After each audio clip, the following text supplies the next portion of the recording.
Каждый храм Якутии – это чудо. В сложнейших климатических условиях верующие вкладывают в них свой труд, средства, молитвы. Сегодня мы расскажем про одну такую рукотворную святыню – Покровский женский монастырь, обитель, с которой начиналось восстановление якутской епархии после десятилетий безбожия.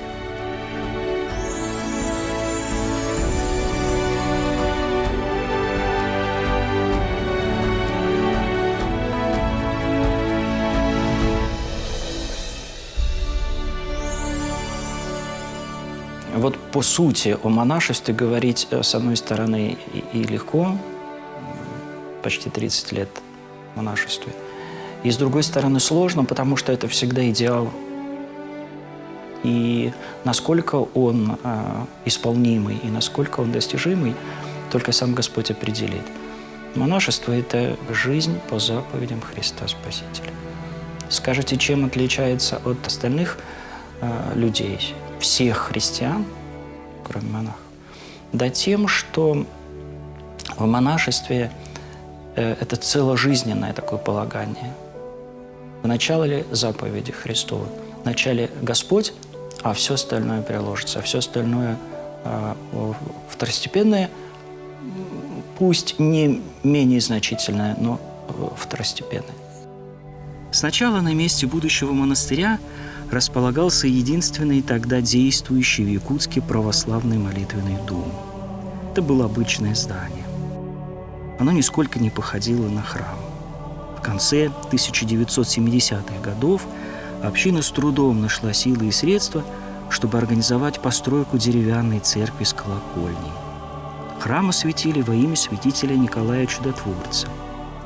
На момент воссоздания якутской епархии в городе больше действующих церквей не было.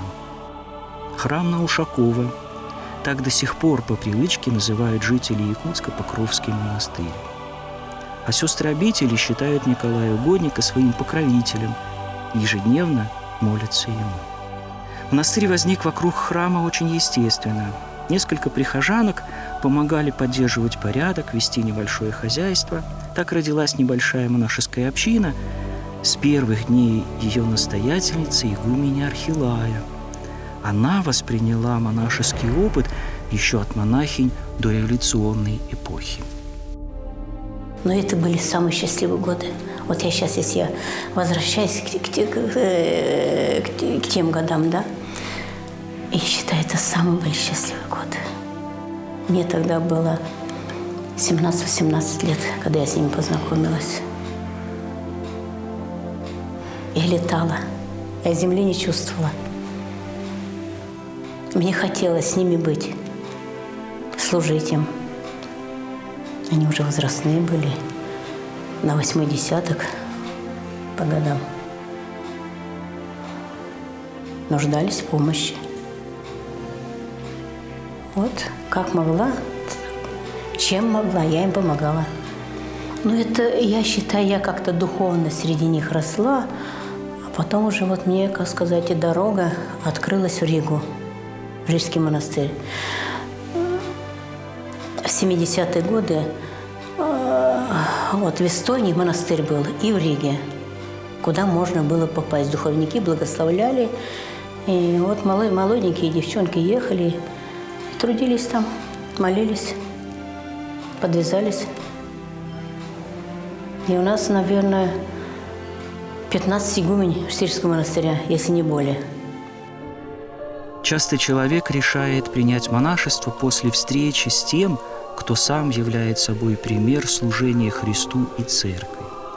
Всегда есть люди, которые стремятся жить по евангельским заповедям в молитве. Всегда есть истинные монахи. Священное предание говорит, что они останутся в церкви до конца мира. Именно такой человек, молитвенный, преданный Богу, сосредоточенный на внутренней жизни, может стать духовным наставником. Он зажигает в душе верующего желание полностью отдать себя Спасителю. И у меня такая же была встреча с монахами, причем достаточно древними, из истории до еще, истории начала XX века. И эти встречи во мне тоже зародили желание быть такими, как они. Светлыми, духовными, достойными, богоугодными, такими, от которых все вокруг становится благодатным, счастливым, духовно радостным. Вот это желание легло в основу принятия решения. Бабушка моя была монахиней, и ее подружки монахини, тайные тогда в то время, век богоборческий, было такое явление, как тайные монахини. Множество священников, огромное количество священников. По рассказам бабушки монахини,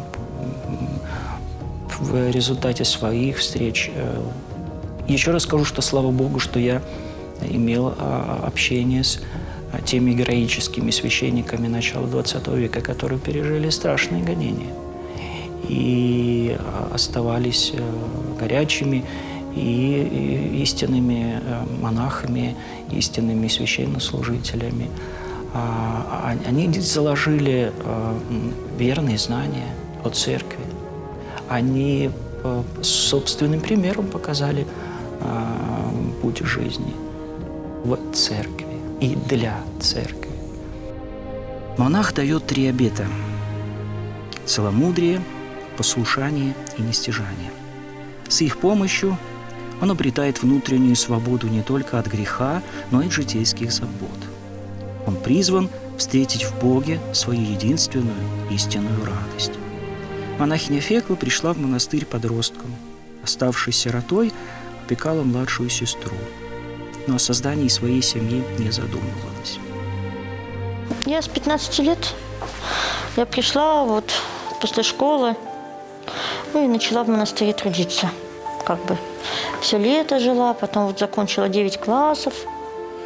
Ну, так и осталось. Лет в 17 владыка уже Герман мне благословен послушательский подрясник. Я уже считалась как бы сестрой монастыря. Вот 17 лет, так уже, скажем, официально живу в монастыре. Если у человека есть призвание, то, конечно, он сам это почувствует. Ну, монашество, оно как бы, сказать так, оно...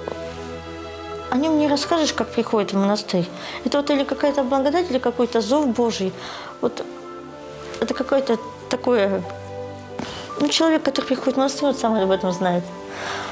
Как это бывает, который принимает монашество. Почему он идет в монастырь? Наверное, не от несчастной любви, а от счастливой. Послушание – это смиренное исполнение того, что дано церковью, игуменом или игуменей, духовным отцом, да и просто собратьями и сестрами. Послушанием называют не только добродетель, но и сам благословенный труд. Все начинается с молитвы. Одно из основных послушаний насельниц Покровского монастыря – печь просфоры для всех храмов Якутска. Просфора – это богослужебный хлеб, без которого невозможно совершение главной церковной службы – божественной литургии. Пение тоже одно из церковных послушаний в обители. В монастырях, на клиросе в основном поют сами братья или сестры. Пение монашествующих тихое и молитвенное.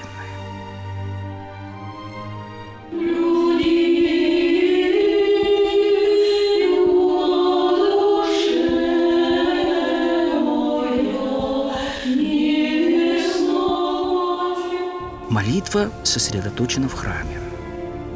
В нашей обители храм 2. Покровский и домовый храм в Сестринском корпусе. Он освящен в честь преподобной мученицы Елизаветы.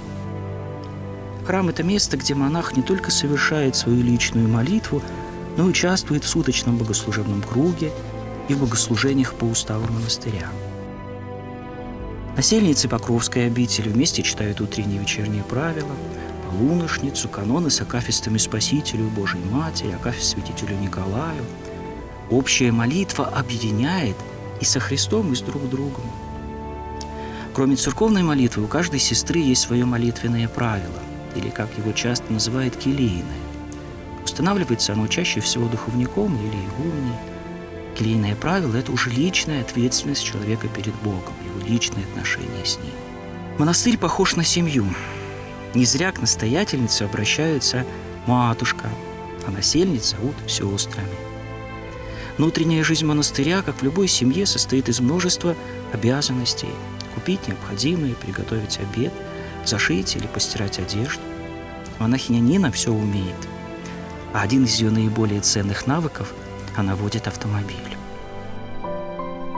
Выезжаем по надобности. Нет такого, чтобы кто-то так... Ну, когда мать Феодосия у нас в Никольском храме была, утром отвозили как бы. Бывало, в Преображенск сестер отвозим. А так нет. Ну и по письмам, если везем. Письма на праздники, на Пасху, на Рождество развозим. Все. Ну, у всех как бы так. Нет такого, чтобы определенно было послушание. Все равно все работаем, на всех фронтах работаем. На просварах все сестры. На клиросе, кому разрешают, конечно, тоже сестры читают. И, ну, конечно, некоторые поют, некоторые, конечно, не очень-то поют. Матушка пытается как бы, чтобы везде сестры были, участвовали. Есть у монаха еще один обет – нестяжание. Что это такое? Простыми словами, это когда человек довольствуется только самым необходимым и стремится поделиться тем, что имеет с ближними. Конечно же, это может относиться и к мирянам. Есть люди, которые живут скромно. Однако у монашествующих это качество должно выражаться более ярко, более осознанно. Ради Христа он оставляет все, но по слову Христа приобретает гораздо больше. Монах жертвует всем, чтобы приобрести Бога. Монахиня Даниила в монашестве уже 10 лет. В миру матушку Даниилу знают как Анну Васильевну, персонального водителя якутских архиереев. Монахиня Даниила несет несколько послушаний. Помимо вождения машины, это социальное служение. Часто ее можно видеть в домах престарелых, среди сирот, в многодетных семьях. Везде ее любят и ждут, особенно дети. Для них у матушки всегда найдется доброе слово и сладкий подарок.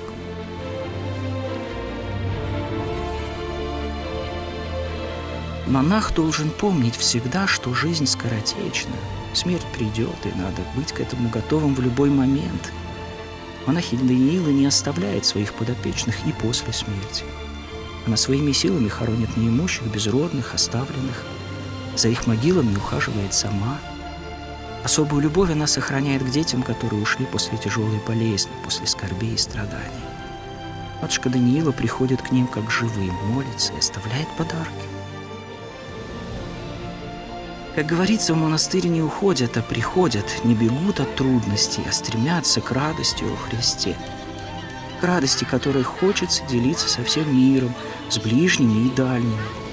Именно поэтому монашествующие несут самые разные послушания, миссионерство, благотворительность, душепопечение. Но монахом нельзя стать без должной подготовки.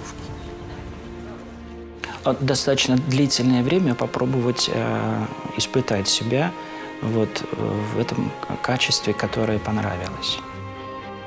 Достаточно долгое время. Вот период воцерковления, познания церковной жизни, он предполагает не один год. Посмотрите, период оглашения в Древней Церкви проходил несколько лет. Когда человек, готовящийся принять Христову веру через купель крещенскую, должен был несколько лет послушать огласительные беседы. И не только послушать, а глубоко изучить. В монашестве это называется искус, испытание своего желания, своего намерения. Тем более, если это намерение не нескольких месяцев, о намерении нового этапа жизненного в несколько десятилетий. И вот чтобы вступить на этот новый этап, вот нужно испытать себя и попробовать пожить.